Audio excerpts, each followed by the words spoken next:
Last time we checked in with Needham boys volleyball, they just handed the defending state champions their first loss of the season. Then, after closing out their regular season on May 24th, the Rockets had 11 days off before their sectional quarterfinal matchup with Newton North. So, the second seed Rockets were definitely rested, and it is a safe bet that Coach Dave Powell would have them ready to go on the postseason. Chris Dugan has the highlights from the game.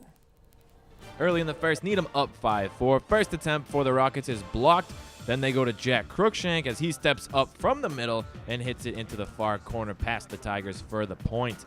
Set then tied at 10 when Needham goes on a 7-0 run, capped by a block in the middle by sophomore Joe Shamoon. And then late in this set, we have Eli Wallace as the senior setter, normally setting up his teammates. This time, though, he does it all himself and catches North out of position with the quick hit over into the far corner. Then we go to set point. It's Wallace once again, this time back to setting. He goes to Cruikshank, and he knocks it down as it's blocked down onto the North side. 25-17, the first set victory for the Rockets. In the second set, Cruikshank putting in the work as he brought his hard hat to this one. He gets a piece of a Tiger hit at the front of the net before hitting a little lob hit over. And then he gets back to the net quickly for the stuff. Needham with a 7-point lead in the middle of the second set.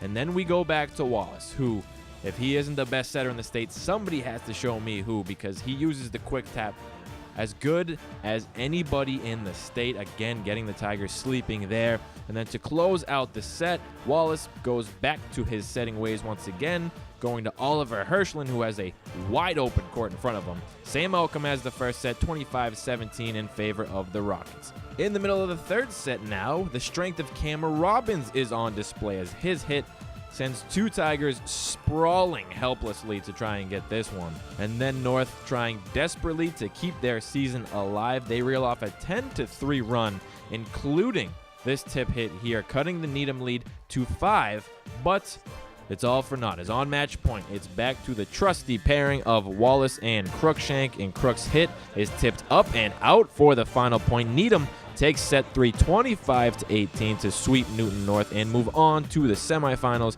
where they will play North Quincy on Friday, June 8th at 6:30 p.m.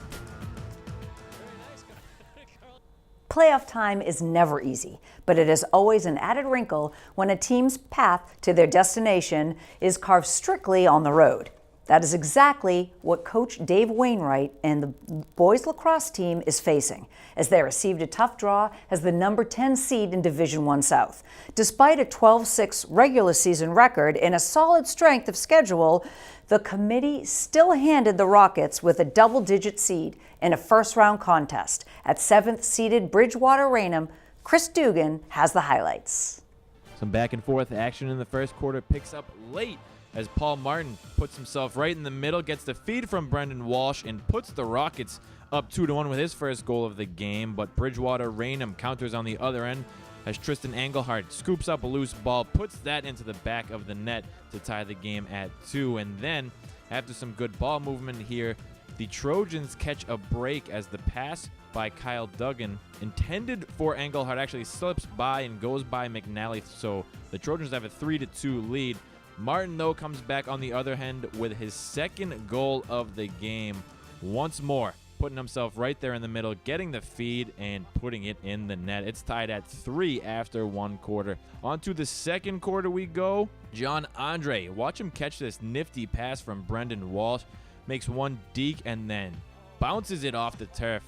He is pumped up, and rightfully so. And then Jason Child going to get in on the action. The junior steps up, taking the feed here, and he also rips one low and off the turf. That gives the Rockets a 5-4 advantage. A little bit later now, Jake Doherty scoops up the ball around midfield, races up. He's got Child all alone in front. His second goal of the game gives the Rockets a 2-goal advantage. They would lead at 7-6 at halftime. The difference in this game coming early in the third quarter as the Rockets score 3 of the first 4 goals in the half. Nice save there by Donovan McCormack. However, the Rockets keep control of it. They get it to Paul Martin, and he unloads a whipper of a shot for the hat trick there.